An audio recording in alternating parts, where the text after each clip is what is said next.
Past the hills and rivers wide, where wildflowers freely bloom. In this land with skies so open, where can our children play? In cities bustling bright and loud, cars and lights that never sleep, do they find a piece of sky? Where can our children play? Bring them fields of green and gold, let their laughter echo clear. In a world so tightly wound, where can our children play? Mountains whisper ancient tales, forests sing in harmony. Will these wonders slip away?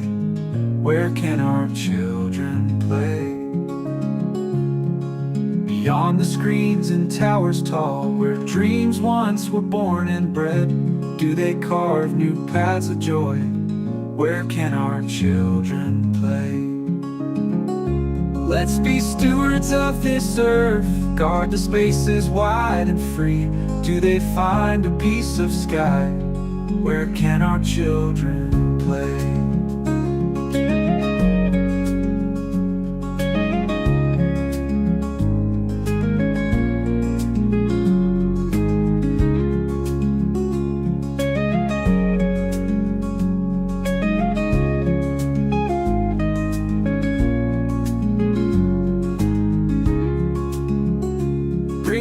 Fields of green and gold, let their laughter echo clear. In a world so tightly wound, where can our children play? Bring them fields of green and gold, let their laughter echo clear. In a world so tightly wound, where can our children play?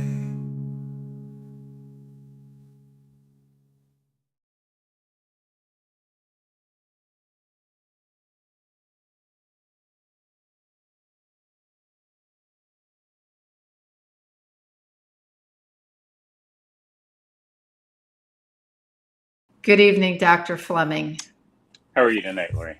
I am good, and I am once honored again to be talking with you on our podcast.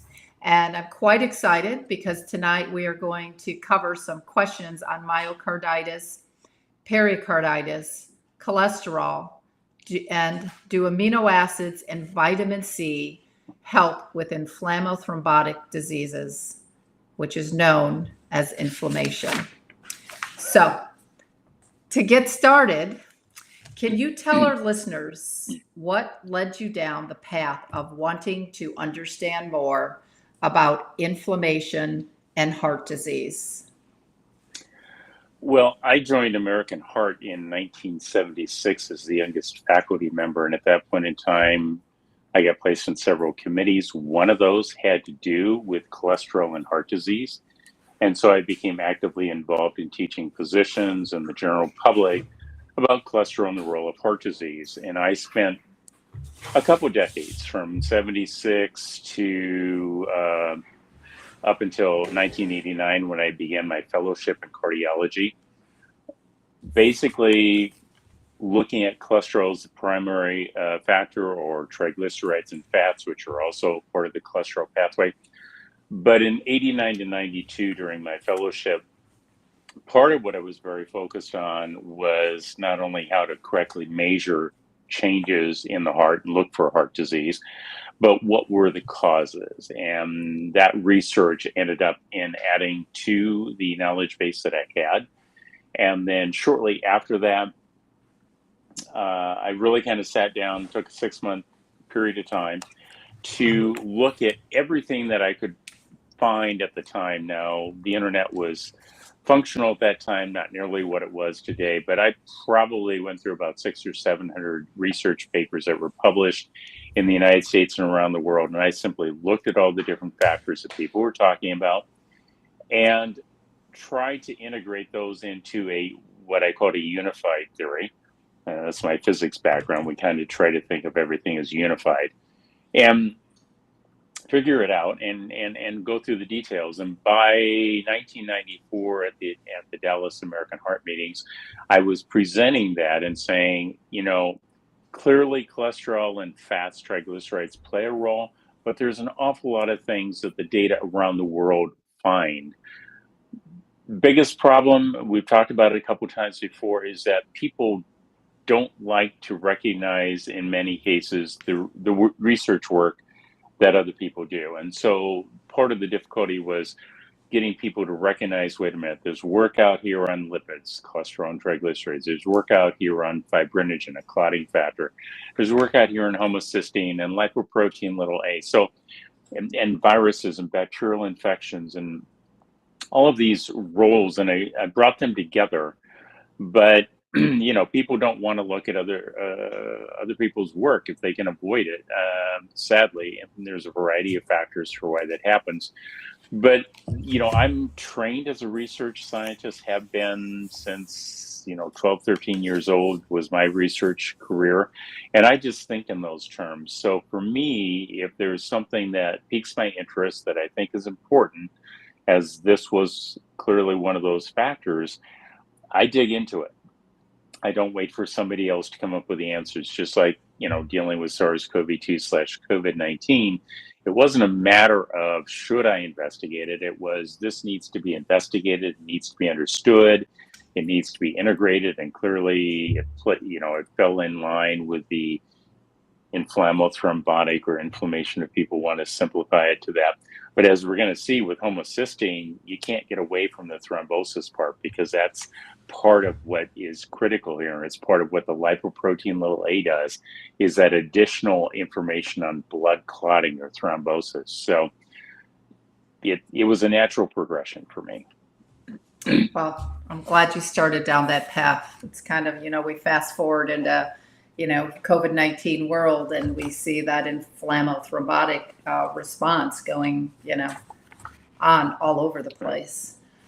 So the next question I have is, what is the difference between myocarditis and pericarditis? Because we're hearing so much more of it right now. Right. So anytime you hear itis, itis at the end of a word, it means inflammation, right? Well, what is inflammation? Inflammation is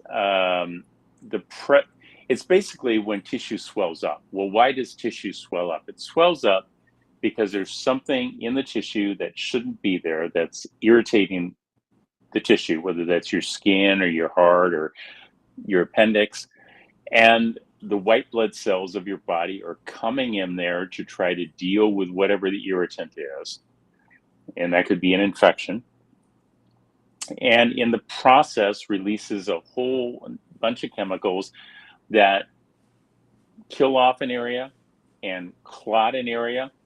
And because it's doing that, and to get more white blood cells in there, the blood flow to the area increases, at least up front in the early stages. And that's why if you see something on your skin, you'll see it's a reddened area, because the blood flow is increased. That's why it gives that red appearance. So anything itis is inflamed. Myocarditis means the heart is inflamed. Pericarditis means the pericardial sac. There's a sac that sits around the heart, and there's a little bit of fluid in there. You can kind of think of it like the oil in your car. It allows the heart to move frictionless and to be protected. It's in this sac. And so if the pericardium, that sac, is inflamed, then you have pericarditis. And if they're both inflamed, then you have myopericarditis. So would you say that pericarditis is the precursor then to myocarditis? No, it just depends upon which area is affected. So for example, if you have part of the heart inflamed and you have myocarditis, it should be in a very specific area. It tends to show up in a very specific area. And so when we look at an electrocardiogram, the changes we see on the electrocardiogram, an ECG, or a lot of people like to call it EKG, you'll see a very localized area. Pericarditis, they don't necessarily need to occur together, and you can have one without the other. Pericarditis means that entire pericardium surrounding the heart is inflamed, and the electrocardiographic changes will show up throughout the electrocardiogram. And that's one of the ways to distinguish. Another way is that the number one sign for myocarditis on an electrocardiogram, because the heart is somewhat impaired and probably not functioning as well as it should, it's not squeezing as much blood out, the heart will compensate by increasing your heart rate. And so the first thing you actually see on an electrocardiogram is a rapid heart rate, what's called sinus tachycardia, or it's coming from the sinus node like it should be. It's going faster than it should be. Okay. You know, I found out something interesting talking to you this week and preparing for this talk, which I didn't know. I don't know if our listeners even know, but we were talking about the heart. It was interesting that you said that the left side of the heart faces the front and that the right side of the heart faces the back. Just the opposite. Opposite. Okay. Yeah. So right side faces the front and the left Right. side of the heart faces the left. Right. So if you take your fist, and typically your heart is about the size of your fist, and you look at this is the right side and this is the left side. And we got the terms because when the hearts were taken out of the body and first looked at, they were laid on a table. So they just sat there, right and left side. But in your body, what happens is the heart is actually rotated and tilted. And so the right side of the heart actually sits to the front, and the left side of the heart sits to the back. And then the blood comes out and down back by your spine. That's how the aorta, the major blood vessel, comes out. Okay. All right. Makes sense. So the next question, I often hear my clients, that I'm sure you hear it as well in the cardiovascular world, that their doctor missed something on their test. So you talk about in your book that angiograms can detect the plaques that grow in the opening of the artery called the lumen. But you also say that it can't see diseased artery tissues, which could be why a lot of the doctors out there miss things wrong with the heart. Can you explain this? And then also, can you talk about the spike protein causing damage to that tissue as well? Right. So I think most people, when they think about an artery to the heart, just think of it as a tube. Just a tube that blood flows through. And that's really not correct. It's not correct, even though that's kind of how people think about it. It is a tube that blood flows through, but it's not like a straw that's fixed in size. The arteries of the heart are unique to the human body in that the size of the blood of your artery that the blood is going through tonight at rest while you're asleep is known as baseline. Now, a lot of people just refer to it as rest, right?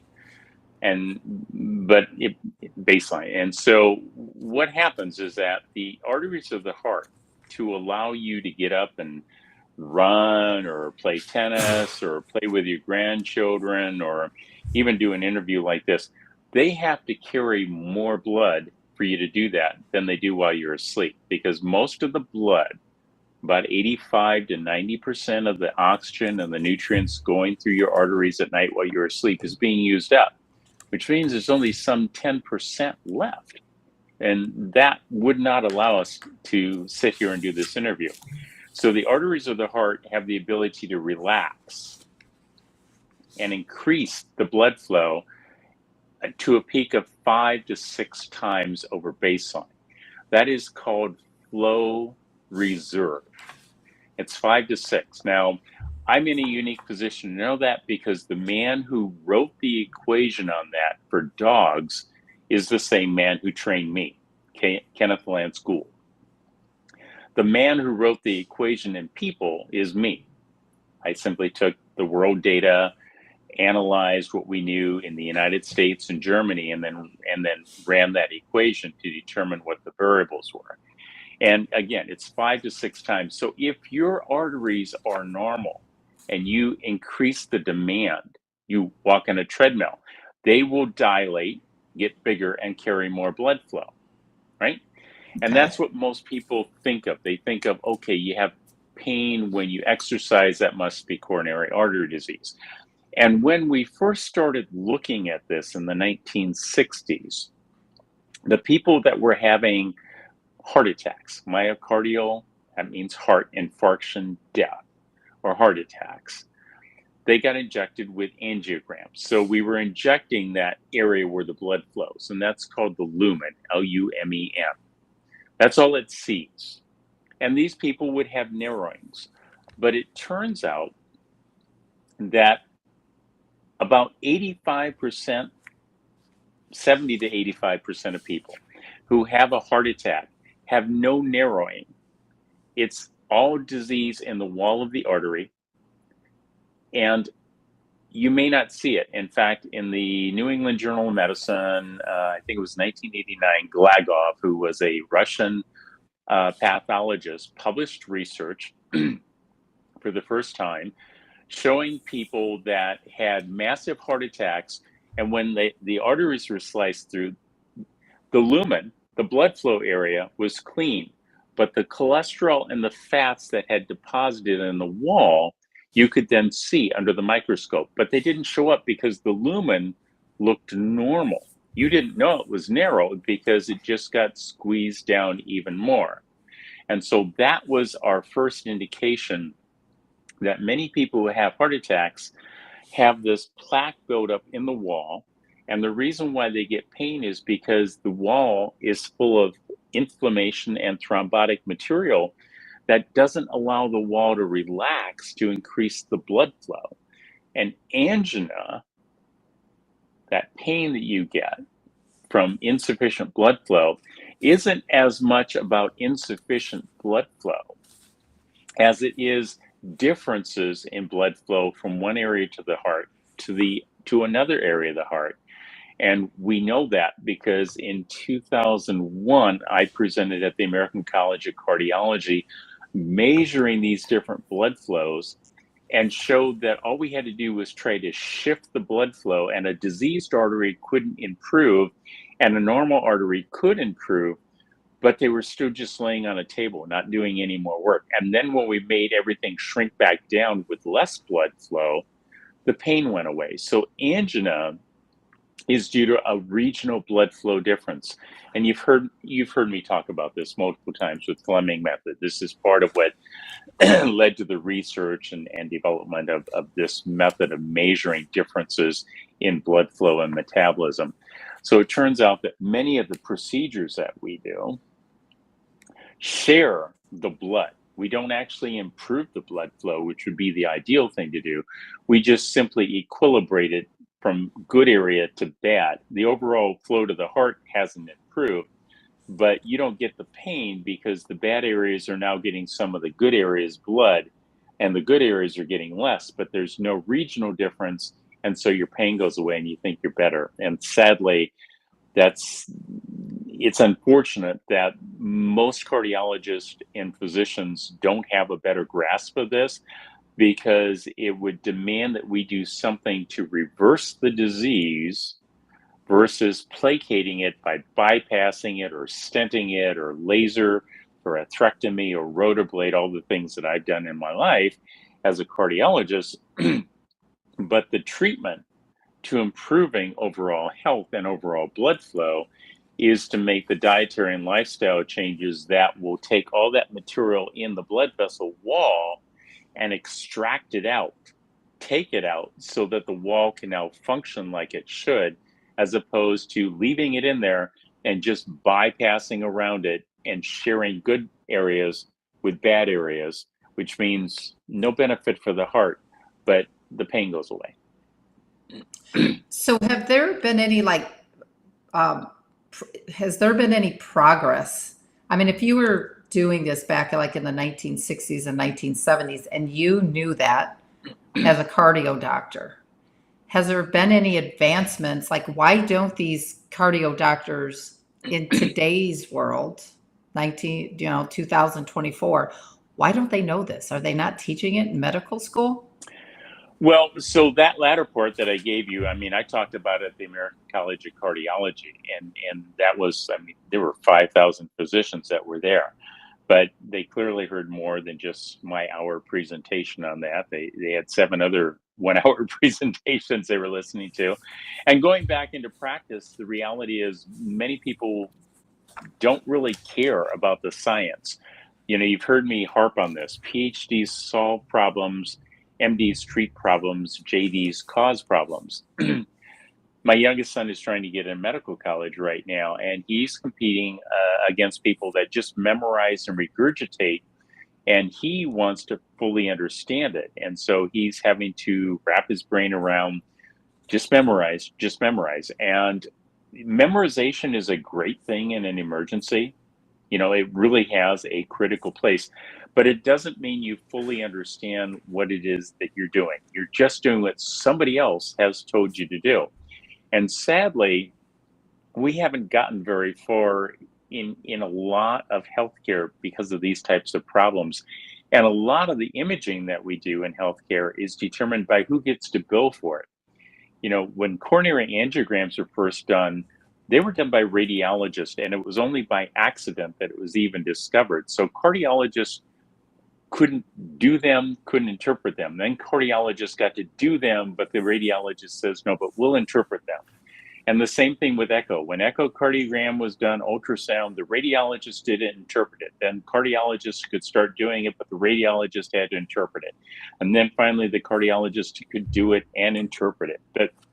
And that cash flow money shifted so that now we have things like coronary calcium scoring, which, again, shifted it so the radiologist could do it. Why is there an argument for coronary artery calcium scoring by cardiologists?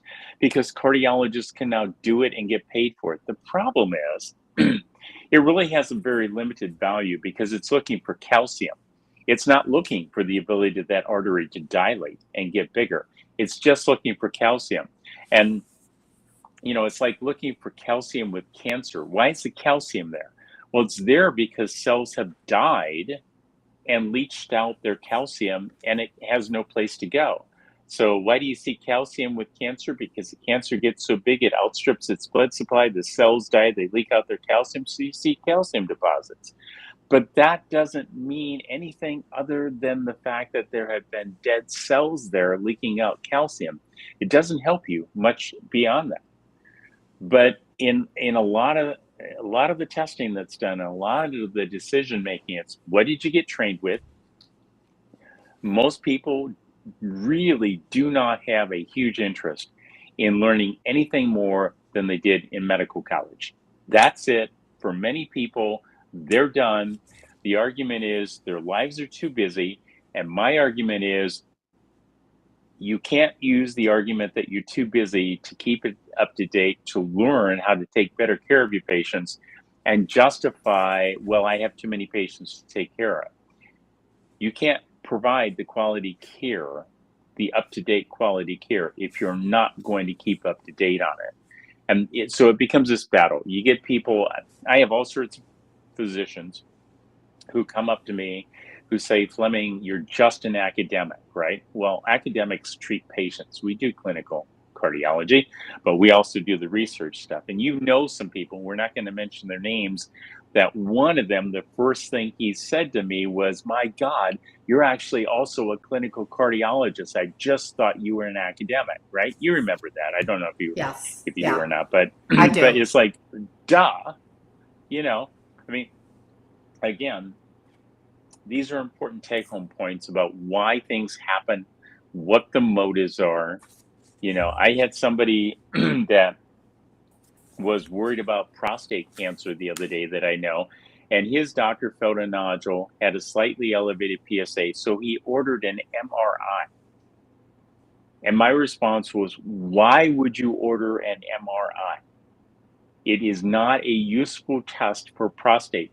And I said, they won't be able to really tell you what's going on. And when it came back, it said, can't tell if it's cancer or inflammation, can't tell if it's in the prostate or by the prostate. MRIs have a use. If you have a bony structure and you need to define something in the soft tissue by the bony structure, there's a value. That's what MRI is useful for. Otherwise, you get a CT, and in the case of prostate cancer, you begin with an ultrasound and a needle biopsy if you need to. But somebody was motivated to get an MRI. There won't be a question about billing fraud for them. It'll be, wow, great job. You generated this much money for the hospital by getting an MRI, and it didn't help the patient. So now what are we going to do? We're going to do an ultrasound with a needle biopsy. All right, there you go. I think it's part of what keeps us in sick care. It's just that wicked circle that there's. There is, look, when people are critically ill, we need to have a good handle on this. And medicine evolved from what are the critical things to keep people alive. We are now at a point in time where we need to, one, have a better method of finding out what's going on in the body. And we've talked about that. That's what Fleming method does. And two, we need to focus on making people healthier. And we need to focus on looking at the medicines that need to be used for a period of time, getting the dietary and lifestyle changes made, and then getting people off medications back to health. If we can't do that, then we can't do that. But we have got to do a better job of trying. And you mentioned, getting people off of medication. I mean, I talk to people all over, and it's so rare that I ever have someone tell me that my doctor's trying to get me off of a medication. It's always they want to keep them on and give them more. Yeah, I frequently get this response from people when somebody will come in and they're on, a dozen, 10, 20 drugs. And I will look at them and I have the same question for every drug. Why are you taking this? And you might be surprised, maybe not, at the number of people who say, well, I don't know, you're the doctor, don't you know? Oh my gosh. I know why these medicines are used. I don't know if you know why you're taking the medicine, and I don't know if your doctor is using the right medicine, or at least the medicine I would use for what you're doing. And it's basically helter-skelter in a lot of instances where I look at people on that many drugs and I can't decide what is or isn't working for you because you're on so many things that I am looking at this and it's helter-skelter. It's that old movie. And so I have to begin the process of what problems are we dealing with, and then I systematically say, okay, we have to do. My apologies for that. We have to do one problem at a time, and we have to go through one set of medications at a time and work on that. Well, and it's the interactions.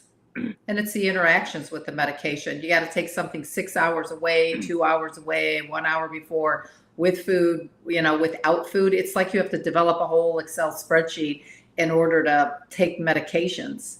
And I'm sure that there's a lot of doctors out there that don't even pay attention. But we'll get to the next question. So why do labs like homocysteine, fibrinogen, D-dimer, C-reactive protein, why do they matter when you're looking at inflammation of the hearts? So I would argue that not all of them do, but I know where you're going with that. So homocysteine is one of those components that when we're looking for InflammoThrombotic, and you'll just let me use that term since that's the one I'm trying to get across to people. And this is a good example for pointing it out. When you have an elevated homocysteine level, not only does it produce inflammation and cause white blood cells to come in, but it inhibits the breakdown of something called fibrinogen, which means it helps to form blood clots as a consequence. That combination is particularly dangerous. Lipoprotein a is another test that, as we were talking about before we went on air, this is 30 years ago I presented this at American Heart. And 20 years ago that I wrote the book Stop Inflammation Now, and it was on 2020. And only this year in this last 6 to 9 months has the cardiology community been writing papers of, oh my goodness, lipoprotein(a) is a risk factor for heart disease. Yeah, and it was 30 years ago. And what happens with lipoprotein(a) is it's a lot like LDL, the bad cholesterol, except there are some changes that we can get into if we have time. And those changes cause lipoprotein(a) to not only be, quote, atherogenic, form the plaques, but also thrombotic to form blood clots. So in both instances on those tests, you can see it's important to understand they're both going to cause inflammation and blood clotting, InflammoThrombotic. CRP is an inflammatory marker. It's made by the liver, and there are some more sensitive types, high sensitivity CRP. I mean, I was in Chicago helping a group of cardiologists a number of years ago, and this young man and his wife came in, and his doctor had referred him to see the cardiologist because he had an elevated blood test, and their doctor had seen another doctor on 2020 talking about elevated CRP levels. And I had to look at him and say, you don't know who I am, do you? And the conversation went towards, I'm that doctor that your doctor saw, but your doctor had no idea that I was visiting here in Chicago to see you. So it's a marker of inflammation. There's a more sensitive one called HSCRP, or high sensitivity CRP, because CRP can go up if you have meningitis, an infection of the meninges, the covering surrounding the brain. It's like pericarditis, the covering surrounding the heart. Well, the meninges is there's covering surrounding the brain, and that's called meningitis when you get that. And CRP will drive that up. So it's not very discriminating, but if it's not elevated, it rules out a lot of things. I would argue that D-dimer test is not a useful test. D-dimer test is a test that shows up when you have a big blood clot. And my response there is that if you have a big blood clot, like a big blood clot in your lungs, you're probably close to death. And if you need a D-dimer test to tell you that somebody is hypoxic, low on oxygen, turning pale, and have a big blood clot in their lungs, the person with the problem is really the patient, not the doctor trying to figure it out. So D-dimer is not very useful, and I would argue a waste of time. What about with someone who had the COVID shot and now experiencing some heart issues? Would you say D-dimer is worth for a one test? No, okay. D-dimer is one of those, I really don't know what's going on. Let's get this test. I mean, it really is not a very sensitive, useful test. By the time D-dimer is elevated, you have a problem, and you don't need a blood test to tell you that. Your doctor ought to be able to look at you and go, yeah, you're gasping for air. Your oxygen saturation's in the 70 percentile range, and you look like you're gonna die. Yeah, I think maybe we should be working on that instead of getting another blood test. Okay, all right. How does LDL and high triglycerides burden our heart health? Right. So we talked about cholesterol. Go ahead. Right. You want to add? Oh, I was going to say one more time. So that lipoprotein(a), do you run that lab like one time, and is it more of a genetic marker? Like, could people inherit that? There is a question about that being genetically presented. There's also a tendency for women to have that go up as they get older, and men it goes down, because there's evidence to suggest that estrogen also drives it up. So congratulations, ladies. Lipoprotein(a), like most things, the question is, why do you order it? Are you on a fishing expedition, or do you think you should be looking for it? Now, if you have somebody that you think has heart disease, you should be running tests to see what potential risks does this person have that could increase the risk of dying, that if I treated it would reduce the risk of dying, right? I mean, that's the reason for getting a test in this case. So lipoprotein little a is, so let's back up. Let's look at these things that we use these abbreviations for, you know, LDL, HDL, that type of thing. So when the work first started looking at cholesterol levels, they would draw blood from people, it goes to the lab, they centrifuge it, right? And the heavy things go to the bottom of the tube and the lightest things go to the top of the tube. Okay. It's like sense. oil and water, right? Okay. Right. Yeah, not any more sophisticated than that. So the heaviest stuff had the highest density, and it's called high density lipoprotein, HDL. Ah. The next layer, which is typically just about 0, because it only lasts for about 2 minutes in your body, is called intermediate density lipoprotein cholesterol, IDL, and I'm willing to bet most people haven't heard of that. And then right above that is the lower or low density lipoprotein, and above that is the very low density lipoprotein, and above that is what's called the chylomicrons, which looks like milk. So those are the basic types of cholesterol we talk about. None of them are completely cholesterol or completely fat. These lipid molecules that we talk about, LDL, IDL, HDL, VLDL, chylomicrons, have varying amounts of fat, triglycerides, cholesterol, and proteins. The proteins primarily identify what it is, like the spike protein of SARS-CoV-2, connecting to the ACE2 receptor, saying, this is me. These lipoproteins, LDL, IDL, HDL, VLDL, chylomicrons, have proteins attached. Some of them are called apolipoprotein A, apolipoprotein B, apolipoprotein C, apolipoprotein E. They tend to be connected with different ones. C and E tend to be, C tends to be more associated with the fats. Which ones are the fats? Well, fat floats, right? Right. So if you're looking, that would be the very low density lipoprotein cholesterol and the chylomicrons. In fact, chylomicrons look like milk. And I've had patients whose triglycerides were over 5,000.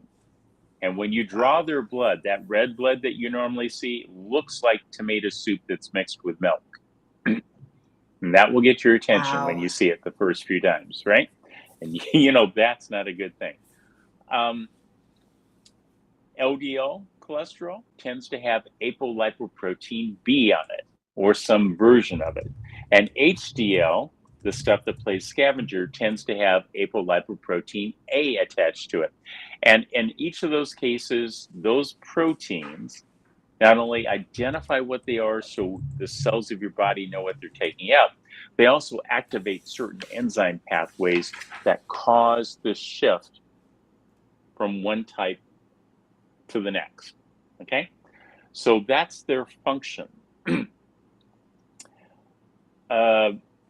Lipoprotein A looks a lot like LDL, and LDL has its apolipoprotein B, but lipoprotein A also has the apolipoprotein A attached to it, and that's where it gets its term lipoprotein little a with parentheses, and it promotes that increased deposit and blood clotting, which is why it's such an issue.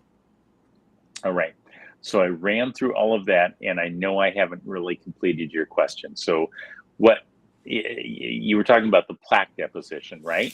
Yes. Okay, so your brain runs on glucose. Correct. Period. your heart will run on glucose or fats. Now, there is a benefit to that, because if you look at fat, there's 9 kilocalories per gram. Okay. Everybody says calories, but it's really kilocalories, 9,000 calories per gram, right? Like vitamins and Not 9. vitamins. Yes. If you look at proteins and carbohydrates, they have 4,000 calories per gram, 4 kilocalories per gram. Okay. And alcohol has 7, right? So one way to think about this is, what do you want your heart in an emergency to be able to tap into in an emergency? Would you like it to be able to tap into something that's going to give it 9 kilocalories per gram, or something that gives it 7 or 4? I'll save you the answer. It's 9. You want to get as much calories for your heart as possible in an emergency, so that if you're on the Serengeti running from a lion or tiger or bear, one of the jokes I used to point this out to my students is, what do you call the guy who runs on carbohydrates or protein? Lunch. Because he only has 4,000 kilocalories versus the guy running on fat at 9,000 kilocalories. The one running on fat's going to have more energy to get away, right? So Makes sense. there's the mechanism of why it's beneficial. But like everything else, humans have pretty much well managed to botch it up.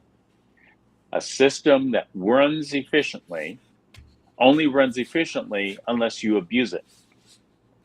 And what we have done with our diet and our lifestyle is we've overindulged. It doesn't matter whether the calories come from fat or processed foods. Too many calories make fat. Too much fat, okay, so it goes to the arteries where it needs to be there for an emergency. And a little bit, not so bad. But when you keep depositing and keep depositing and keep depositing, and you don't use it up, it builds up in the wall of the artery. That nice elastic artery of your heart that's supposed to open up and carry your blood flow 5 to 6 times at peak flow can't do it as well anymore, because there's junk in there preventing it from really moving out. It's got a limit, and now it can't relax because there's garbage that you've built up into it.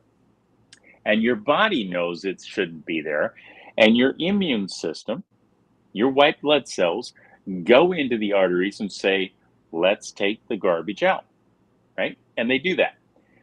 And they can do that for a while.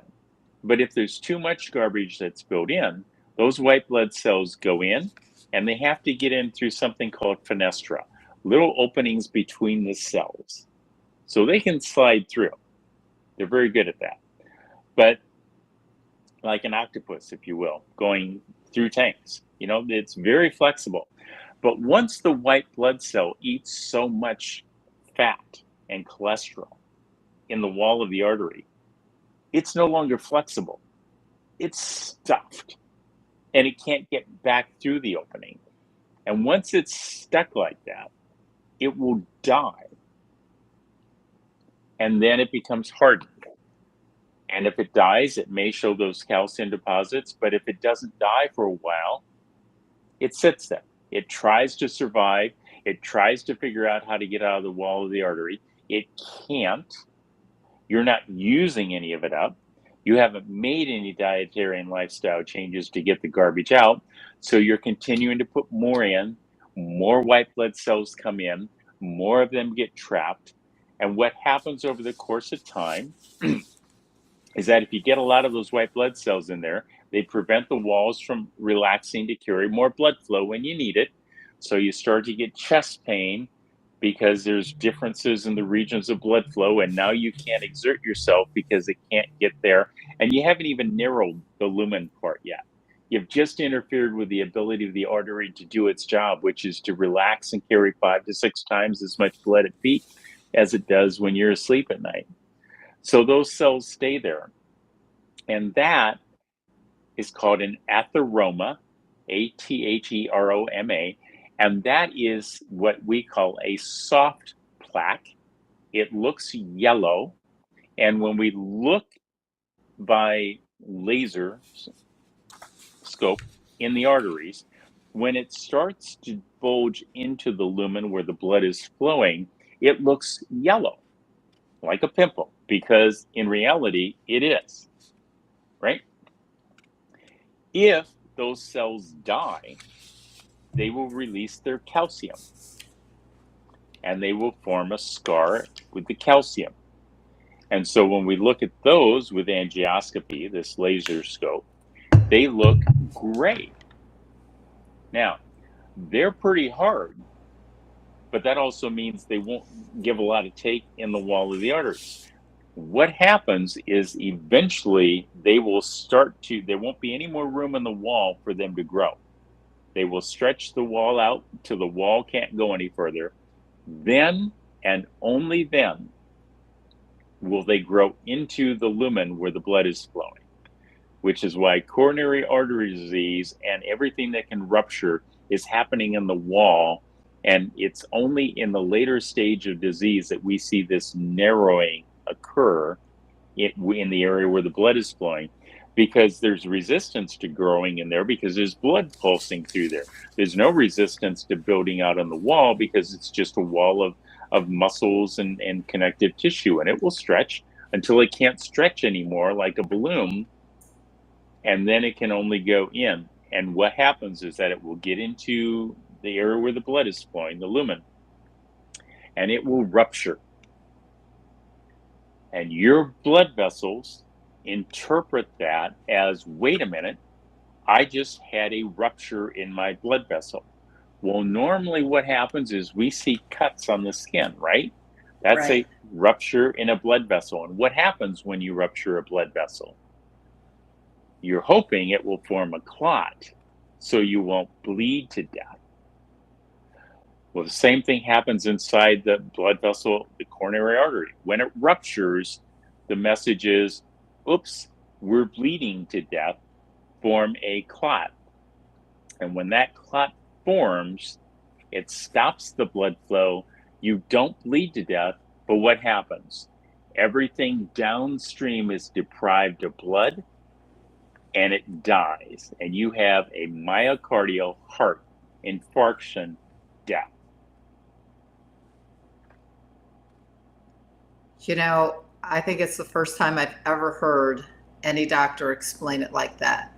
And I've sat with a lot of heart doctors, just family members. It's crazy how that is not even out there. I'm always stunned by what lack of understanding there is, but we went through this already.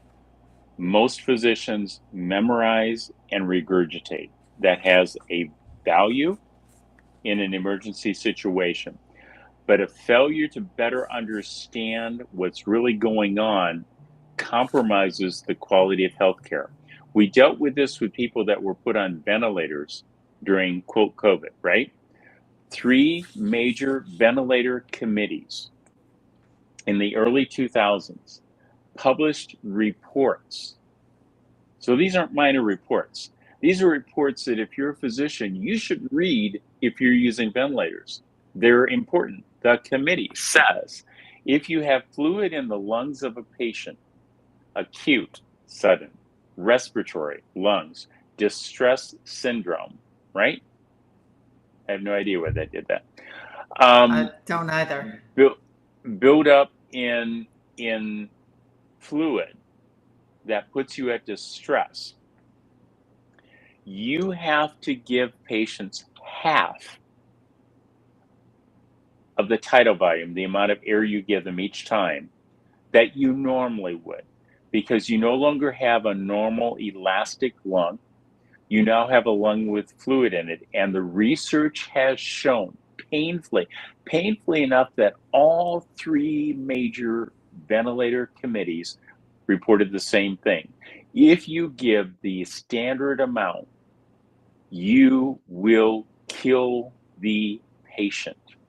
And when doctors tell me they don't have time to keep up on things, my response is, your patients will die if you don't.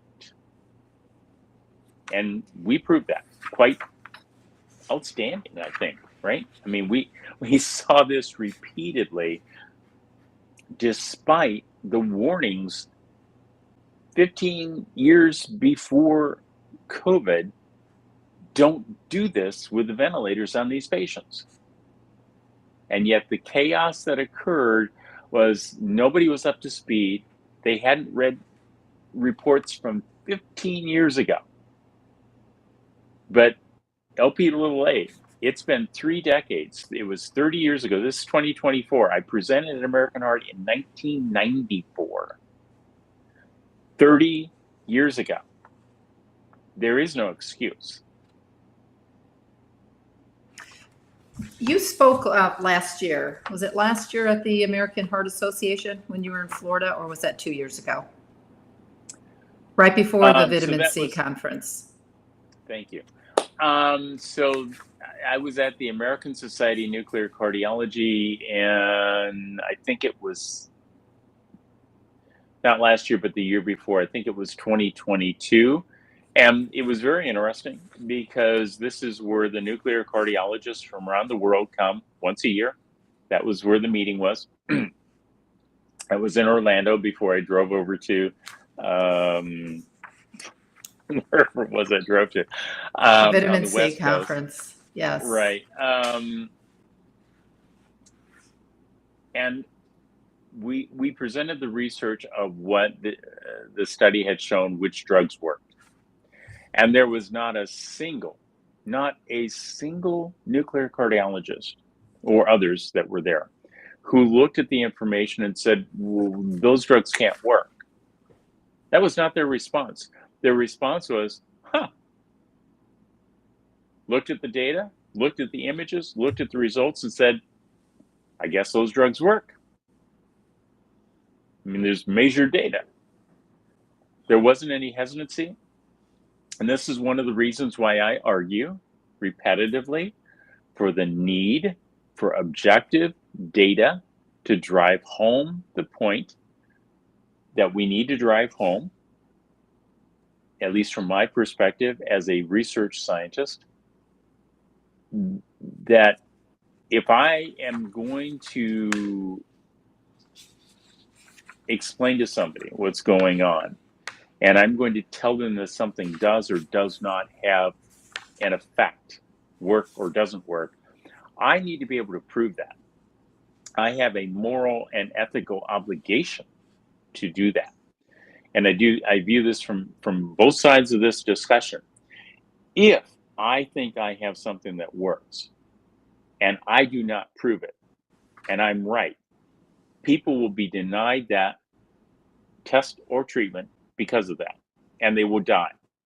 And I view that as being on me because it's my job to prove it. If I think something works and I find out it doesn't, and people get that treatment and they die, it is also on me because I had an obligation. Patients expect us to tell them the truth. You know, these titles, PhD, MD, JD, they mean something. They mean what they are supposed to mean. What they mean to me is that I have gone through the education, I have put in the time, I have developed the understanding, and I've accepted the responsibility of this mantle so that when you ask me a question, you should be able to trust me. You should be able to trust that. The failure of the system doesn't mean that the degrees are useless. It means there are a lot of people with the degrees that are failing in their job. Dr. Fleming, I wish there were more doctors out there like you. So just a quick question. You go to the all of these the functions and these talks. If you had to guess, how many other doctors are there out there like you who are that driven into research that they really are true healers and not just after the next dime?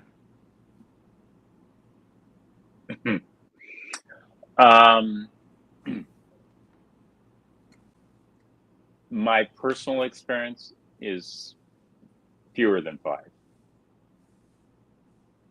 Which And is I don't want to sad. say that just flippantly, Yeah. because I'm not patting myself on the back. This is not a matter of doing anything like that. The reality is I take this very seriously.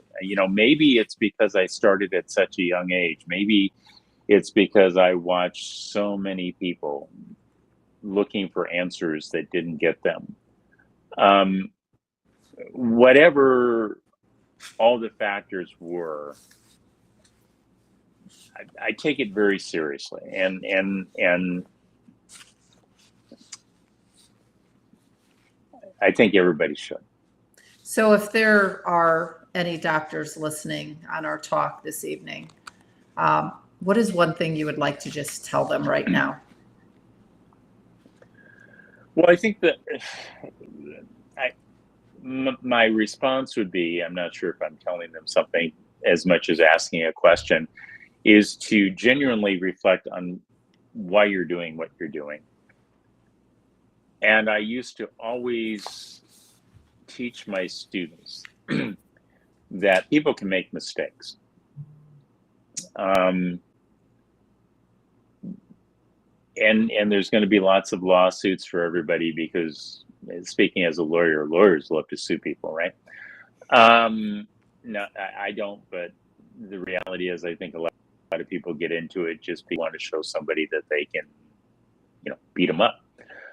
And they can do that legally. But I would always teach my students and anybody else, I would say, treat your patients the way you would treat your mother, your father, your husband, your wife, your sister, your brother, your children. If you can look at the scenario and you don't have answers, you should dig for those answers.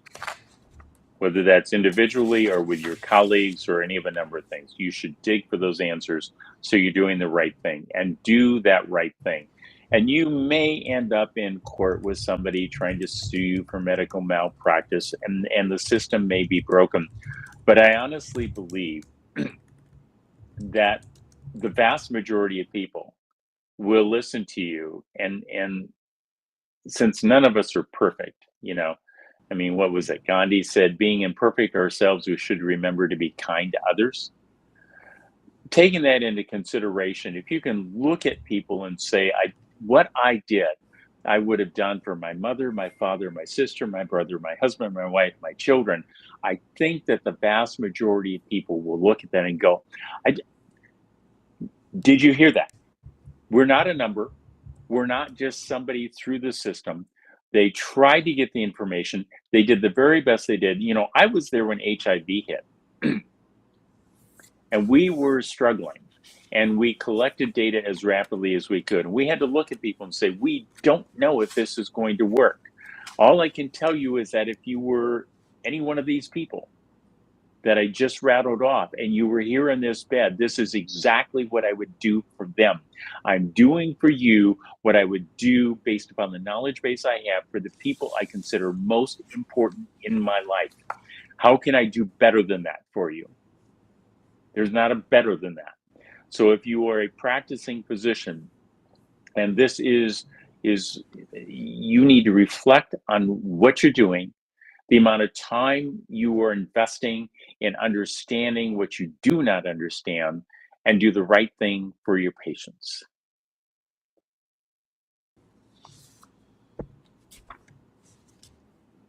Very well put.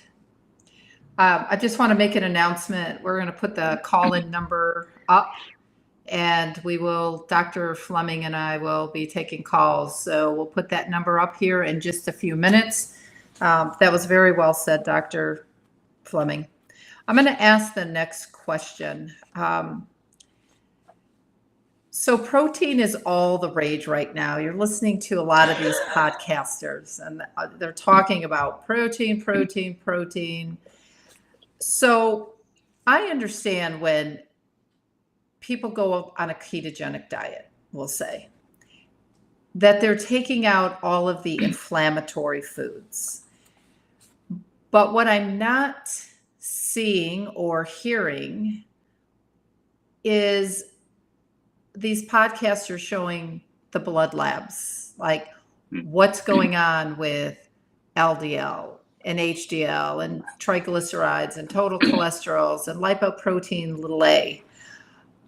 So in your book, Stop Inflammation Now, and Leighton, if you could put that book up, I'd appreciate it. In Stop Inflammation Now, you talk about the different type of diet phases.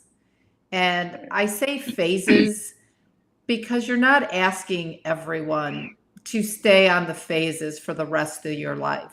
You're asking them to stay on the phase until you can see a difference in the markers that are important for heart health. So 1 and 2, your phase 1, your diet plan 1 and diet plan 2, they showed good numbers. Their LDL came down, lipoprotein came down, their total cholesterol, the C-reactive protein, the homocysteine, they looked phenomenal.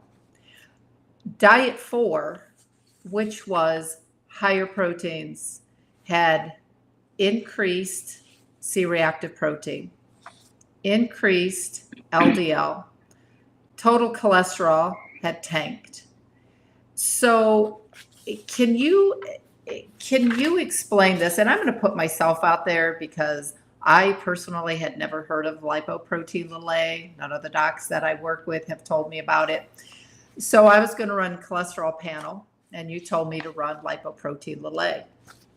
I was shocked because I consider myself a pretty healthy, self-conscious eater, and I think you're well aware of that. We've had enough dinners together. You like him to be at 50 and I was at 80, but my LDL was 148 and I was shocked. I immediately went to phase 1 of your diet, and within 30 days, I had dropped my LDL 21 points. So can you explain to me, is there any difference? So you wrote that book back in 20 years ago, 1994, was it? Yeah. So the theory came out in 94 and the book came out in 2004. Okay. 10 so years 2004. So now fast forward, we're into all of this regenerative farming. And these farmers are doing so much better. They're not, spraying all the crap, all the herbicides and the pesticides. They're not feeding them the corn and the grain and all the stuff that, ends up in our bellies as well. So now there's grass-fed, grass-finished. So I run into a lot of people. I talk to a lot of people. Someone wanted me also to ask this question tonight. In today's world with grass-fed, grass-finished, high-protein diets, what do you believe is still, is it the same? They're going to see the increases in LDL and inflammatory markers like CRP and homocysteine? Right. So let's separate the arguments. I mean, one of the arguments is it better to try to do something more what you think naturally occurring versus system driven to try to drive up the fat content on the animal to then sell it at market. So the difference between grass-fed and corn-fed type thing. So that's one problem. And part of the difference in that will probably be the amount of saturated fat or marbling to the animal, which is obviously going to be higher caloric and the saturated fat part of it. But independent upon what the animal is eating, there are a cow is a cow is a cow. A bison is a bison is a bison is a bison. They are genetically very specific. They are different from each other. They have certain proteins. The land animals have proteins that we do not have as humans. You can take that and run with that in whether it's a theologic argument or an evolutionary argument or whatever you want to do. Humans are different than the land animals are. One of the differences is something known as NER5AC. We see these animals as something foreign to us when we eat them. The consequence of that is an inflammo-thrombotic response. Obviously, the more you eat, the more response. The less you eat, the less response. There are some animals, like fish, that don't have that. So they're not antigenic. They're not different. They're not like the SARS-CoV-2 virus feeding something into us that is foreign, which, by the way, that NER5AC receptor is what that virus attaches into. So those become two issues. One is simply the fat load, and the other one is the antigenic, unusual protein that your body is going to say, wait a minute, that's not us. And it's going to react to that. One of the problems, the blood tests are a peripheral downstream marker of what's going on. And we've talked about this before, and I published on this, that we looked at in the early 2000s, quantitative measured nuclear imaging using the early versions of FMTVDM or Fleming method to measure the changes in the blood flow and metabolism. And we compared that with all of these blood tests, all the ones that you mentioned except D-dimer, which we didn't do. I wasn't looking for a pulmonary embolism, right? And it turned out that up front, the amount of disease that we could measure with the imaging and the amount of disease that showed up in the downstream blood tests didn't match. So using those alone, or using your change in weight alone, doesn't give you the answer to the question you have, which is, what's this doing to my heart? What's this doing to my brain? What's it doing to the tissue of my body? Now, what did happen is that as we then repeated those tests over time, the quantitative nuclear imaging was spot on. And the blood tests tended to track the same direction. If they got better, your heart disease got better. If they got worse, your heart disease got worse. But it wasn't it was a correlation that allowed you to track it. So once you have those blood tests, and it's very useful to have the nuclear imaging with it, but you can't get it right now because I'm not licensing it to people because I've been busy with some of this other stuff. Then, once you get that information, then those blood tests will track and they will tell you. If they're getting better, that the heart disease or the brain disease or the kidney disease is improving. But if they're getting worse, that the others are getting worse. And the goal of what we were doing with those early studies, which were in the 2000s, late 2000s, was I wanted to know, okay, putting this entire theory together, what happens to all of this along with the measured outcome on the nuclear imaging and the weight and everything that people tend to peripherally look at? How did all of this compare with these different dietary regimens? And, the results turned out what they were, which were the high protein diets saw increases in homocysteine, increases in blood clotting. Could you lose weight? Absolutely. But, other than that, and you can see, you can go on any diet you want. I had a roommate when I was first going to the University of Iowa.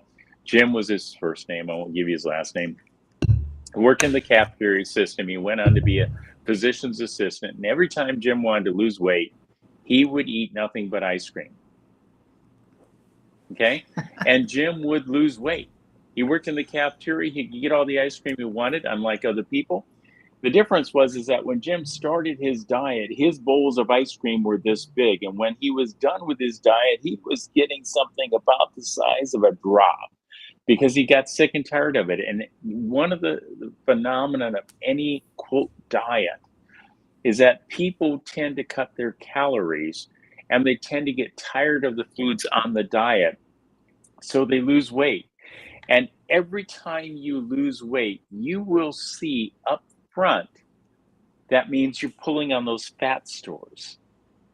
And so most diets, if all you do is look at weight and the fat, the cholesterol and the triglycerides, you will see both improve.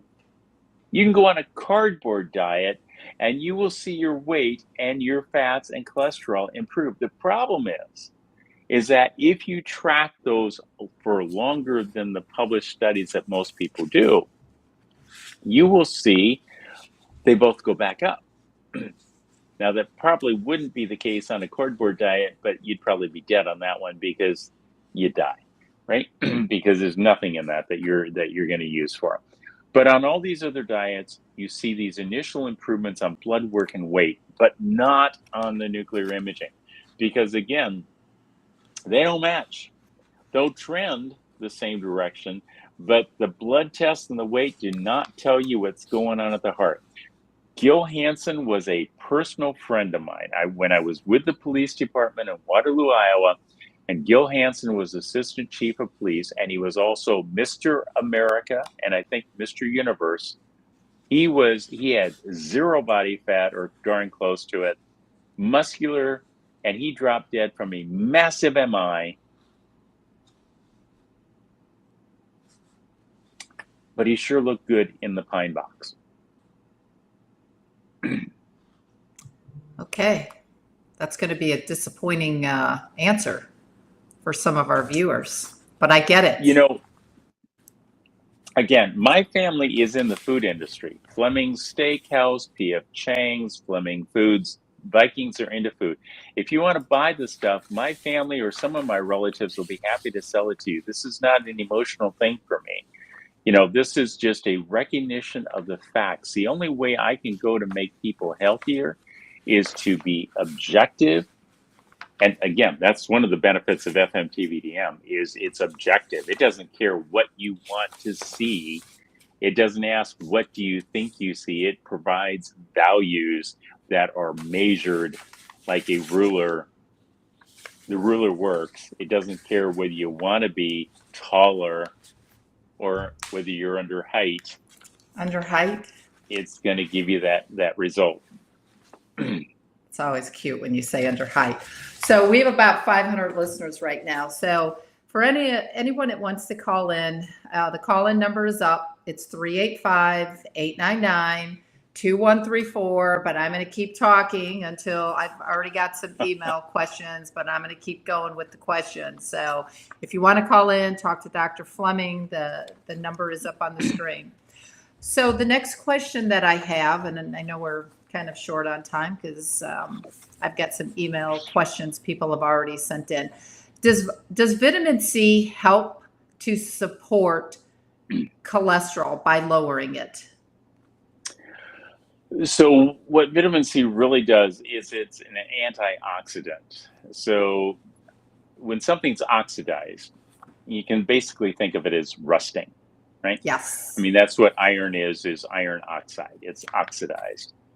And it's an irritant.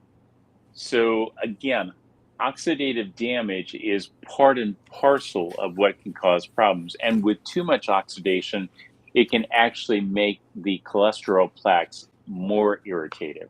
So the benefit of vitamin C or any of the antioxidant compounds is that they help with that oxidation process. They undo one of the components of the cause for inflammo-thrombotic response and lower that component of what's playing a role. So, you know, it's removing some of the fire, some of the heat, some of the wood from the fire.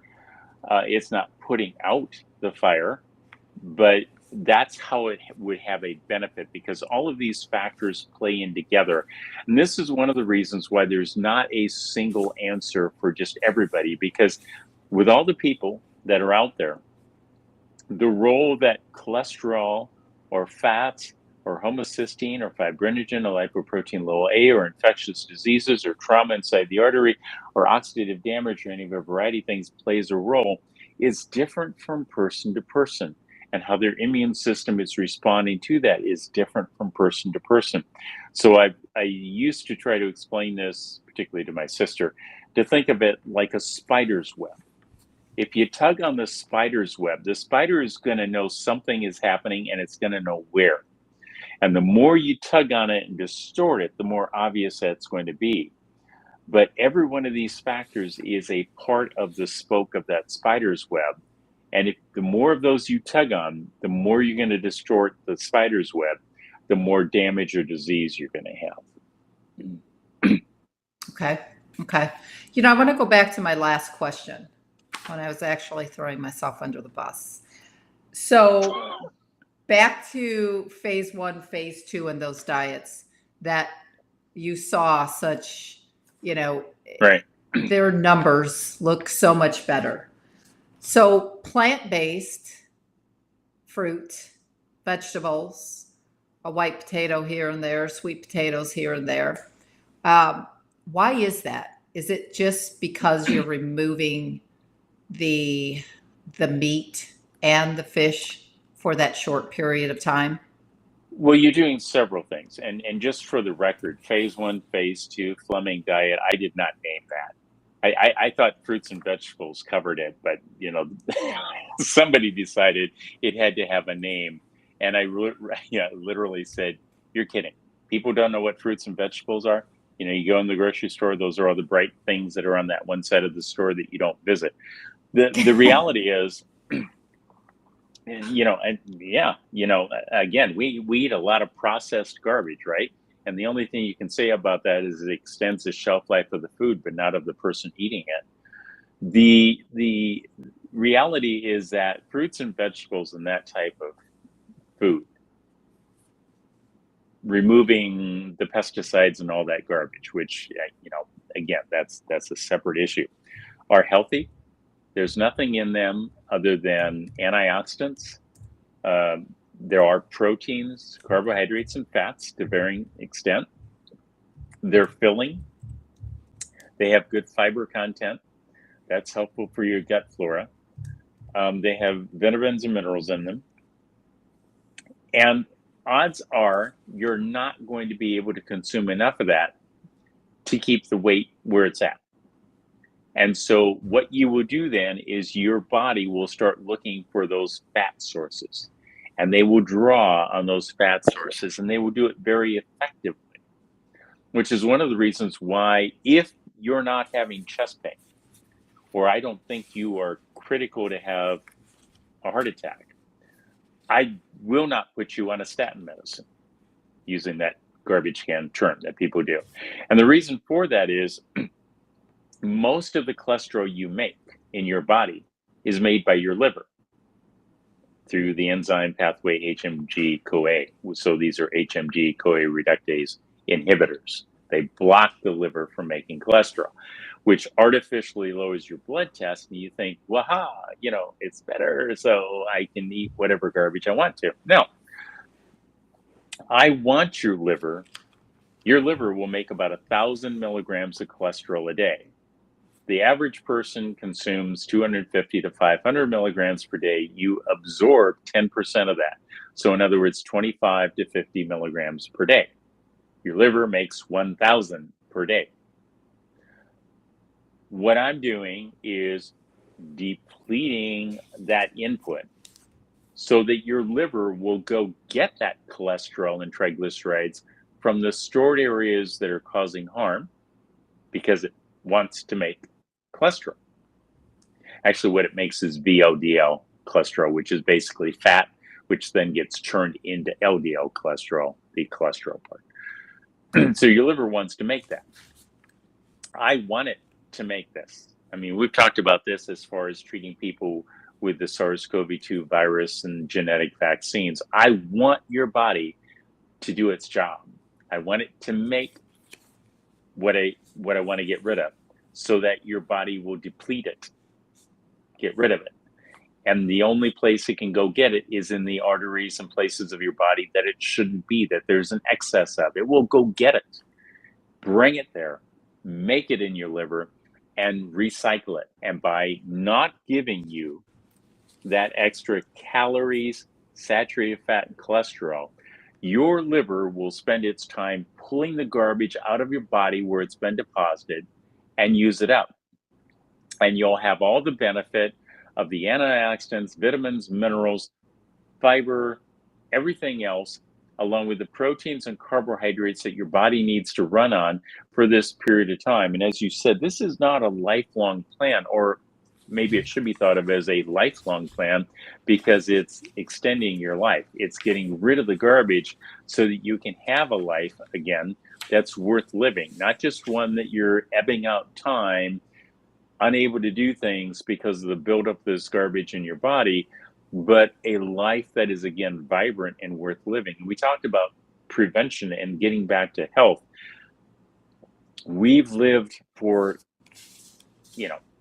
60, 70 years as a country with indulgences. It may not feel like that to people, but go back and talk to somebody who lived through the Great Depression or during World War II. And I think that they would differ with you in the opinion about just how decadent, and over the top our society has become. Less active, more garbage. It promotes the problem. So by providing everything beneficial for your body and basically signaling for your body to go get the garbage out of your arteries and other places and use it up. And then there's the other thing. There's also the issue of diabetes, because you're bringing down the calorie count, right? And you will be driving down. Most people that are diabetic are overweight. They have more insulin pound per pound than I do. They're not the kid with insulin dependent diabetes whose pancreas can't make insulin. They're making insulin, but the cells of their body have been so satiated, so saturated with extra calories and extra fat, that the cells no longer respond to the insulin. And so what you see is the insulin goes up, and you see the insulin growth factor 1 go up, which I know you've seen in the book. And as the consequence of that, you're driving not only, IGF-1, insulin growth factor 1, which looks like insulin, is what's called an anabolic hormone. It's something that builds tissue. It says, I've got enough. I've got more than enough material. I'm going to build more. I'm going to build fat, or I'm going to build cancer. I'm going to build something, but I've got this extra material and I'm going to build something with it. Well, by depleting those calorie sources, and particularly the fat ones, so you have to go get those calories and suck them out, you'll literally, the cells of your body will say, wait a minute, I don't see as many calories floating around as I saw before. My insulin receptors had better get more tuned, more sensitive, and you reverse that. And I've taken people that had diabetes or high blood pressure. I've taken pilots that were grounded because of their health problems, and people with heart disease and CVA strokes and diabetes, and improve their health by putting them on these programs, depleting the garbage in their body, getting the insulin and insulin growth factor down, decreasing the clotting tendency by getting a much lower homocysteine level, so it wasn't promoting blood clot formation, by not irritating the nerve 5AC receptor, causing inflammation and blood clotting, and allowing their body to get back to being a body that's no longer impeded by the diet and lifestyle that they've been living. That was a great answer on that. Thank you for that. We're getting short on time, so I've got a couple questions. I'm going to kind of bypass a few of these, and I can always come back. Oh, okay. It's a coronary jump. Yeah. And let's take a few moments if people are willing to answer some of those questions. I don't want people to feel, Yes. Okay. So I have a couple of questions, but I have a couple of, let me just ask, and maybe you could just be brief on your answer. If someone received the shots and now his heart is now having heart issues, do stents and bypasses fix that issue? So my first blush response would probably be no, because it doesn't deal with the underlying problem. Again, stents and bypasses take areas with good blood flow and shunt them to others. But if there's an inflammothrombotic response that's occurred because of either the virus or the genetic vaccines, then that needs to be addressed directly. And that needs to focus on dealing with whatever inflammation and blood clotting is going on versus just bypassing or trying to crack open that artery, which is what a stent does. It doesn't solve that underlying problem. The other question is it just in one area of the heart? Is it this myocarditis, which means the muscle function is impaired? Or is it a blood clot issue in the artery itself? And independent of what the cause is, you kind of have to go back and take a direct look at that and focus on that directly. But my gut response would be where it may make you feel better. It does not solve the underlying problem, nor does it solve the recurrence of that underlying problem. Okay, next question. How does the COVID shot harm the heart? And if someone doesn't have the shot but got COVID really bad, is the spike protein equally as bad for the heart? Right. So it's the spike protein that we know causes this inflammation and blood clotting, this inflammothrombotic response. So there's no doubt that different people respond different ways. Just like I said, with all those different factors, it's going to affect different people. Usually what we see is somebody who already has some level of problem, disease in their arteries, that this becomes that additional factor that simply makes it too much for their body to handle. And that can be either from the viruses or from the genetic vaccines. Okay. A couple of the email questions. And for the listeners out there, thank you for holding on for Dr. Fleming and not going anywhere. The call-in number to ask Dr. Fleming questions is 385-899-2134. We've got about 10 minutes left, and then Dr. Fleming is going to tell us a little bit about his new book coming out. So one of the questions that somebody emailed in while we were waiting is, how effective have vaccines been against emerging variants of COVID-19? Well, I would say probably not effective at all. The reality is most people have heard about pressure selection and antibiotic resistance, where if you keep exposing, in the sense of bacteria, that bacteria to the same antibiotic, what you do is you breed out resistance, so the antibiotic no longer works. The same thing's true with the genetic vaccines that are being promoted. We're trying to produce, in most cases, a specific type of spike protein, just one part of these viruses. Most of the original Pfizer, Moderna, Janssen, AstraZeneca, all the brands that were out there, focused on the original SARS-CoV-2 Wuhan HU1 spike protein. And what that did was it allowed the different variants to emerge. And you saw this if you were looking at the data over the past several years and or listened to the presentations I gave, where I show when these shots came out and the variants that occurred and drifted. So unless you want to, play the dog chasing the tail game and constantly go after the new variants that are there, somehow thinking that the virus is not going to continue to drift away from that. If you want to continue that approach, you're certainly entitled to do it. It's a semi-free society. But what we do, and you've seen this every year with the influenza vaccines that people use, and those aren't even genetic vaccines where they take the entire virus as opposed to just part of it.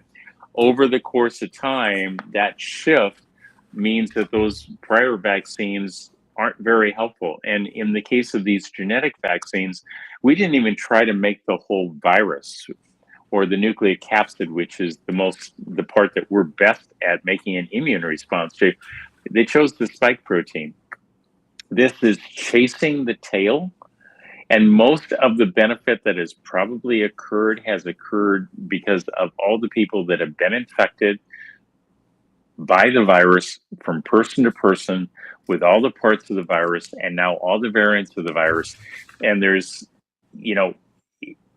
it's hard to understand the logic of someone who would say you get a better immune response from a genetic vaccine to a single spike protein than you get an immune response by getting exposed to somebody who's sick with all the variants, with all the parts of the spike protein. I mean, that just flies in the face of how immunology is practiced. Okay. I have another email question somebody wants me to ask you. What are your thoughts on nanokinase?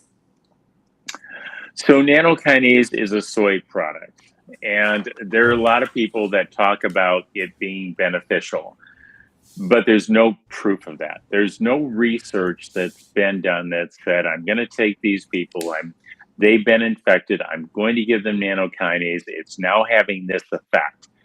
None of that research has been done. And, there's a lot of people that want to have an answer, but it's our job as physicians to do real solid science. I addressed this earlier on in the program, that we have this moral and ethical obligation. I think when you listen to one of us talk and somebody says this works, you expect that they've done this type of research when they really haven't. And there's also the additional side effect of knowing that soy products have different effects on different people. I mean, I've studied the effect of soy products, soy protein, on women with breast disease, whether that's breast cancer or early changes.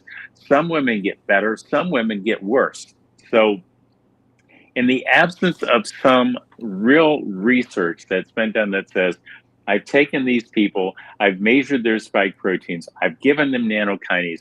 Now the spike protein is no longer there, and compare that with people that have the spike protein, you don't give them nanokinase, and you look at it and say, well, it's still there. Is the difference that you think you see because this is the natural cycle, or are you really having an effect? And if you can't prove that, then you haven't proven it, and you have not been upfront and honest with people when you say, take this. And I've listened to people promoting it, and I've also listened to them give that. It's like watching a drug commercial on television, that they run all the caveats at you at the very end, where they'll say, well, research really hasn't been done to show this, but buy it. I'm sorry. There's a lot of really good research that's been done with niacin and vitamin C and other drug compounds that have shown an actual benefit in the treating of these viruses and these genetic vaccines, in contrast to something that hasn't actually gone through the research. And for as long as nanokinase has been promoted, they've had time to do this research. They haven't done it. Okay, so a follow-up question to that. Since it's a soy product, if someone had a sensitivity to soy and a doctor is saying, hey, let's try this nanokinase, does having a food sensitivity to soy, would they be affected by nanokinase? So I can tell you that it's a soy protein byproduct. I do not know, because I have not done research to look at this, how many people that are soy sensitive would have an adverse effect by taking it. One would think there would be, but in keeping with the same principles I just laid out, I haven't done that type of research, but it would be something you could do relatively easily. You take people that have documented soy proteins, give it to them, and see if they react. It sounds painful.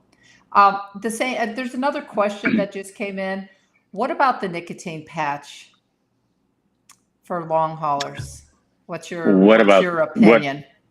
What they work?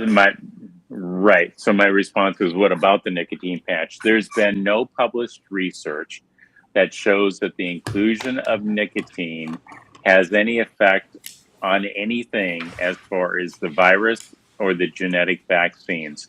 I've listened to people promote it. It's the same answer. There's been no data, no proof of this. The fact that you may have something that sounds like a possible mechanism for how it might possibly work doesn't mean it's going to work. 1 time out of 10, when Big Pharma puts major money into doing research on a drug because it should work, 1 time out of 10 it works, 9 times out of 10 it doesn't. And there's nothing in nicotine that would prevent the attachment of the spike protein or the inflammo-thrombotic response of the spike protein. It falls in that same category. Something that hasn't been proven. And, again, you've heard me. I go on both sides of this. The remdesivir data is not compelling. The mononuclear antibody data now is no longer compelling because the spike protein has changed. There's no compelling research data on nicotine patches or nattokinase or any of the rest of it. It sounds good, but there's a lot of things that have been proven, and we've hit on this again: improving people's diets, improving people's lifestyles, getting the inflammatory markers down, which decrease the insult to injury that the viruses or the genetic vaccines have. Not to mention, again, vitamin C, niacin, a number of these things have been shown to be helpful with your immune system and not have an adverse effect on a human being, because these vitamins are part of what your body's made of. There's data for that. There's not for the other. What about amino acids? I mean, if somebody, I would think that we had a talk a couple months ago. We talked about amino acids, dragon glass, the combination of these amino acids. So if somebody's now got heart damage because of a spike protein, because of a shot, multiple shots, phase 1 of your book in Stop Inflammation Now, which is fruits and vegetables, amino acids, would that be helpful? So I think the ones that were included in the protocol that I gave you are helpful for your overall immune response. So as far as helping your immune response, that's a good thing. The damage that's happening at the tissue level for the heart, for the myocarditis, is a completely separate issue. But I will also point out that there are a lot of things. I did fen-phen research for a while and published some definitive papers on that was not well received by anybody in the end, because I proved 2 things. 1, the amount of damage done to the heart by fen-phen, phentermine drug combination used for weight loss, was greater than was being reported. So you can see that the attorneys going for the patients, they were happy with that, right? More damage, and Big Pharma wasn't very happy with that. But I went 1 step beyond that. I said, if we look at these same patients, which we should do, who have, quote, heart failure, weakened heart muscles, myocarditis, for example, and we treat them like we would treat any one of these patients, L-arginine or medications to lower the blood pressure to reduce the workload of the heart, what we saw was these patients got better. Well, what happened then? Big Pharma said, yay, less responsibility for us. And the lawyers for the people that were harmed said, boo, because that means less money for us. And nobody seemed to care about the patient, which should be what we're going for in the end, is the patient, not who's paying out money, but how can we best help the patient? So from the point of view of the vitamins and minerals and the healthier combination for the immune system, that's good to help your immune system. From the point of view of dealing with the myocarditis, if there's an impairment in the function of the heart, There are medications to help with that. There's even things like L-arginine to help with that. And I remember a point in time where I had other physicians who called that quackery because L-arginine, that's not an accepted drug. And I would have to show my patients textbooks that say, well, apparently only Fleming and Mayo Clinic use this. And then I would show them published research from where Mayo Clinic had said, wait a minute, L-arginine, not only is it's helpful from the antioxidant effect, but it lowers the blood pressure and allows the heart to pump better and the patients recover. Again, it's the patients. And L-arginine, again, you don't have to go out there to somebody's website and get it. You can pretty much get these over the counter, pay attention to what you're buying, but you don't need to pay people excessive money for the marketing of what they want to sell you. Again, I'm not trying to sell somebody the products. As you know, I'm not even good on selling these books because I have a problem with it. There's conflict of interest just wreaks havoc in my brain. And I don't want anybody thinking that I'm doing this to make money because I'd rather end up poor, broke, and I've been homeless, so I can handle that again, than to have anybody wonder about my motives. Okay. Next question. Somebody just emailed in. I don't know why they're not calling in, but they're emailing in. And for any of the listeners out there, all you have to do is send us an email, info@thewellnesscrusaders.com. And I have already put Dr. Fleming's, his dragon glass. I actually typed everything into a document and put all the definitions and things like that. You can do the research for yourself. I've already got it there for you. Send us an email at info@thewellnesscrusaders.com and you can take a look at these amino acids that we've been talking about. But somebody else just emailed in and they said, why do you think so many young athletes have died on the field during soccer matches? Right. So there's a whole slide that I put together that you've seen at these talks that puts all this information together. So as briefly as I'm able to do it, I know you're probably thinking, what happens with both the spike protein and the genetic vaccines is it interferes with the ability of calcium and potassium and sodium to go in and out of cells. And because of that, it affects how long it takes for the cells in the electrical part of your heart to recover. That means that it takes longer to recover, and your heartbeat, therefore, has to be slower. Anything that increases your heart rate, infection, trauma, physical exertion like athletes on a field, the prion effect of the spike protein that occurs for the amyloidosis of the heart that you don't hear many cardiologists talking about because they either don't know about it or they're not a nuclear cardiologist, so they can't measure it. All of those things put together means that you cannot increase your heart rate without running the risk of your electrical system having a problem. And when your electrical system has a problem, when you try to increase the heart rate due to the damage that's been done with the movement of calcium, sodium, and potassium in and out of the cells, it increases the likelihood of you developing a very bad rhythm that will do exactly what you see on television. It will drop people to their knees. They will pass out. I could give you the terms for the rhythms, but you probably don't want to hear them. But there's a number of bad rhythms that occur as a result of the interference with the movement of the calcium, potassium, and sodium. Okay. All right. Well, that was the final question for this episode, but tell us about your new book that is about to come out. Right. So it will come out on Memorial Day weekend, and people can pre-order it if they want to. They can go online. It's called, as you can see, Are We the Next Endangered Species? Bioweapons, Eugenics, and More. This is a longer book. It's going to take a look at a couple thousand years of human history.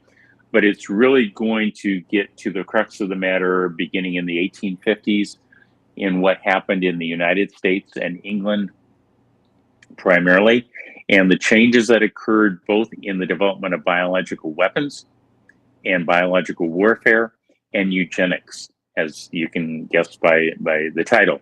And these two fields actually merged together during the COVID pandemic, where the biological viral weapon SARS-CoV-2 and the eugenic virogenetic vaccines that were used merged together to have a consequence. It's going to walk you through some fairly uncomfortable U.S. history beginning in the 1850s, where decisions were made to basically sell medicine to the federal government and give power to the federal government to begin the development of biological viral weapons. It's going to look at the eugenics program that was going on, how we literally had court cases that were carried through that talked about sterilizing undesirable individuals to not allowing people in the United States. It was the foundation of what Adolf Hitler used. In fact, we literally provided the mechanism. The gassing of Americans was done in this country before Adolf Hitler ever thought about it.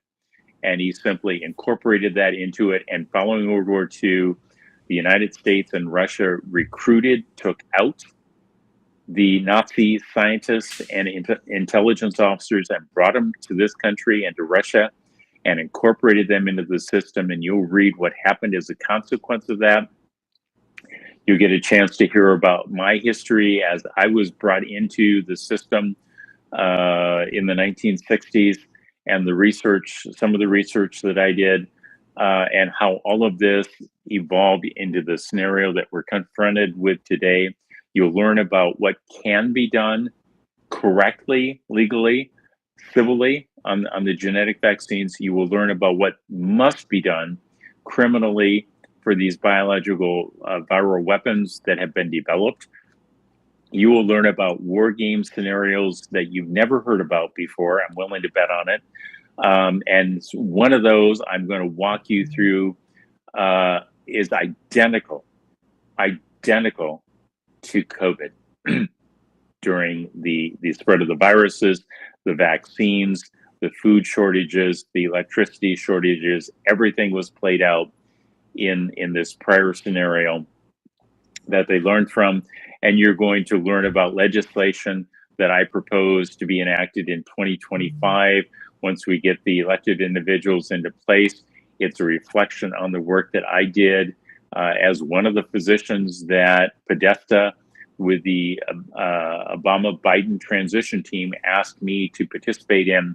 And I took the information about what Americans were interested in healthcare, submitted it to Obama. It was completely ignored, but I'm bringing it back for proposed legislation as well, so that we can reverse these actions that have been taken by the federal government and state governments to correct science, to correct medicine, and to get us back on the path that the United States was going to be on prior to all of this. And when you think about 1850s, it means the United States only had about 75 years that it functioned as a country under the principles that we all think of before all the rest of this usurpation of power, this secret hiding, sucking up of power, taking away from the people, began to occur.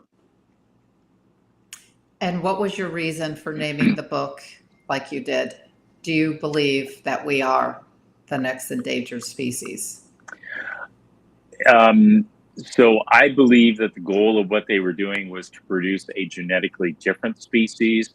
The question about whether you're endangered or not depends upon where you sit in the process. Are you going to be one of the people that are experimented upon, or are you going to benefit from what's being done? And the choices are very clear, and it's a matter of people reading and coming up to speed and then sharing this information with others and taking actions.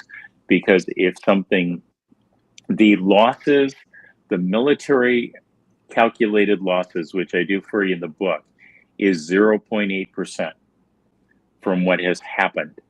From a military perspective, that's an acceptable loss ratio of American citizens to get what they want, which means they will continue to do it until they're stopped. So whether you're part of the next endangered species or not is determined by what actions you take after reading this book. Okay. And then tell us about 10letters.org, Dr. Fleming. So 10letters.org, and you'll see it in the book.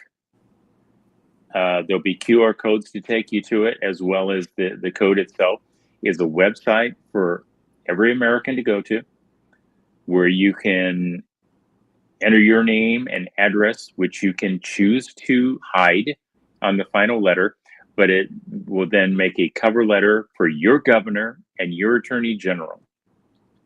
You can download those cover letters, plus you can download the indictment letter at the very top of the page.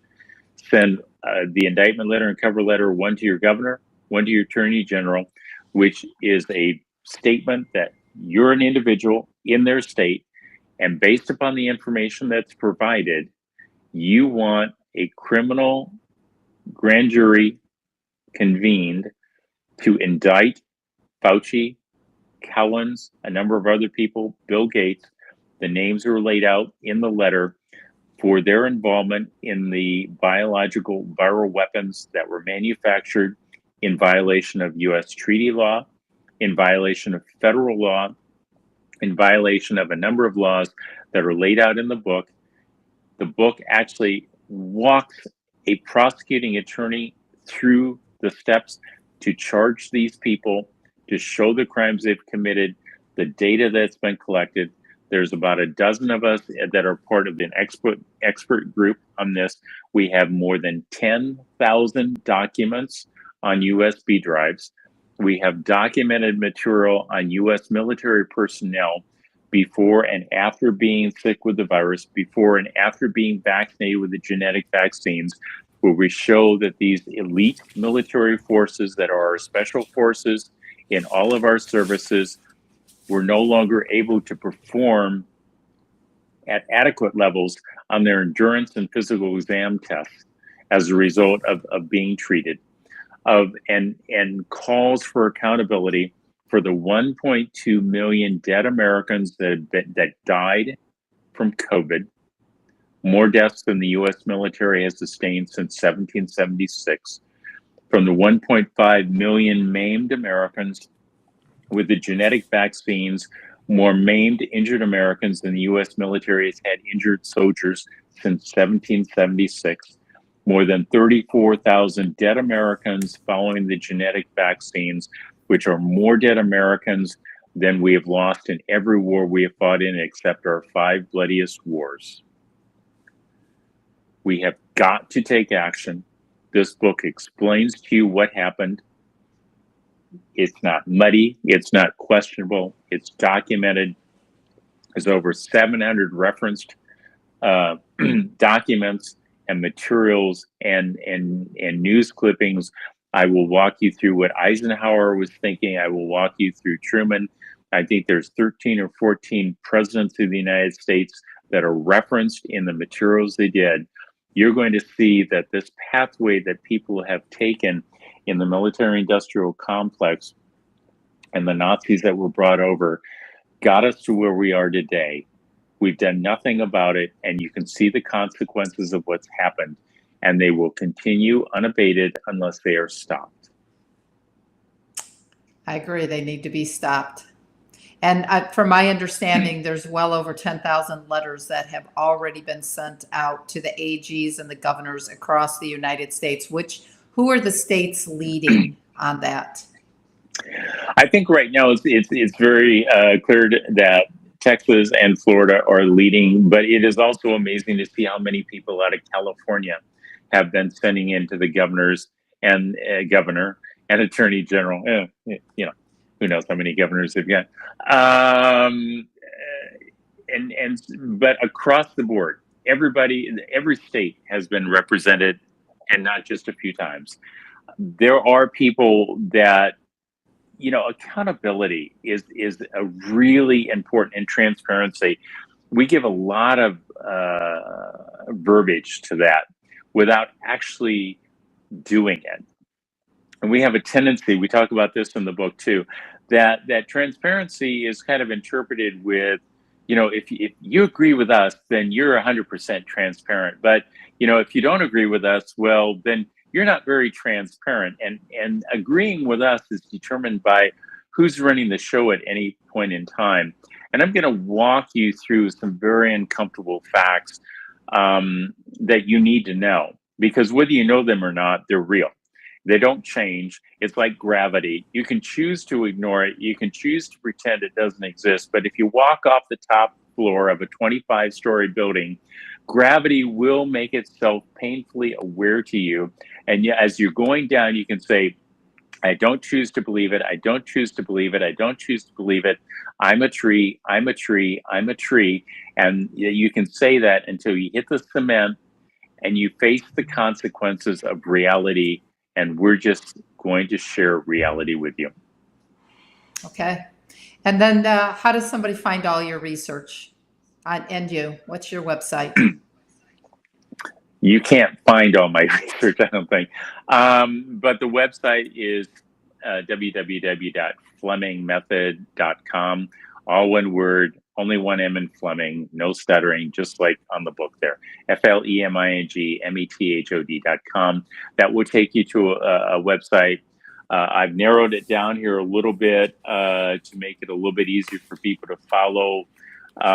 There's other things I'll put up over time, but it has, information about Fleming method, what that really means, the shift in diagnostic imaging that allows us to find problems sooner and to actually tell you whether your treatment, whatever that is, whether it's conventional medicine or diet and lifestyle or yoga meditation or just the phase of the moon, to measure whether it works or doesn't work for you, because in the end, it doesn't matter if something works in 90% of the people. If you're one of the 10% it doesn't work in, the question is, what works for you? Get those measurements, prove it. There's information in there about me and the garbage I've gone through in life. There's information in there about publications, and there's information about the SARS-CoV-2 viruses and things people need. Great. That's a nice wrap. Dr. Fleming, as always, it's so awesome to be able to talk with you, get you out there to the listeners. I pray that God continues to bless your journey, and you have a good night. And thank you to all the listeners, almost 600, that stayed with us through a little bit of technical difficulties. And stay tuned for next month, third Thursday of the month, 4 to 6 Mountain Time. I don't know what time zone you are on, but stay tuned for the next interview with Dr. Fleming. Dr. Fleming, enjoy your evening. Thank you, sir. My pleasure. Thank you so much. Thank you.